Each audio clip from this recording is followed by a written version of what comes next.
The objects I'm about to show you are referenced all over anime, including Noragami, Yu Yu Hakusho, and even video games like Zelda. But if I'm being honest, the real-life versions of the objects are actually the most interesting. So there's a set of 3 objects called the Imperial Regalia of Japan, and they're considered the most sacred treasures of the emperor. The blade Kusanagi no Tsurugi, the mirror Yata no Kagami, and the jewel Yasakani no Magatama. These 3 objects are referenced in Yu Yu Hakusho, for example, where one of Yusuke's first cases is to retrieve 3 objects that are very similar. They were the Shadow Sword, the Forlorn Hope, and the Orb of Bast. According to legend, these objects were brought by Ninigi no Mikoto, the grandson of Amaterasu, the sun god, and eventually were passed down to the Emperor Jimmu, the fabled first emperor of Japan.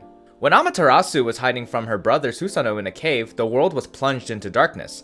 But Ame no Uzume no Mikoto, the goddess of mirth, dawn, and the arts, hung the jewels and mirror at the entrance of the cave, which drew out Amaterasu, and while she was stunned by her reflection, they were able to retrieve her. Susanoo later presented the Kusanagi no Tsurugi as an apology token, which he retrieved after slaying Orochi, the 8-headed serpent. From what I understand, these tokens are symbols of legitimacy for the royal family as direct descendants of the goddess Amaterasu. These objects are so important that when Japan was losing during World War II, the emperor stated to protect these objects at all costs. But here's the big catch, because these pictures that I've been showing you of these objects aren't actually what they look like. In fact, no one has actually seen these objects besides the emperor himself and a few number of priests. Their location is also typically unknown to the public as well, which only adds to the mysticism and mystery that these objects possess. The last time we kinda got to see these objects was when Emperor Akihito was enthroned in 1989, but even then the objects were covered in boxes and robes that obscured them from a typical point of view. And there's a very good reason why these objects have never been seen by the public. The Japanese government and the Shinto religion are very hesitant to have these objects inspected at all. They're very protective of their religion and these objects, so inspecting these objects might have them delegitimized.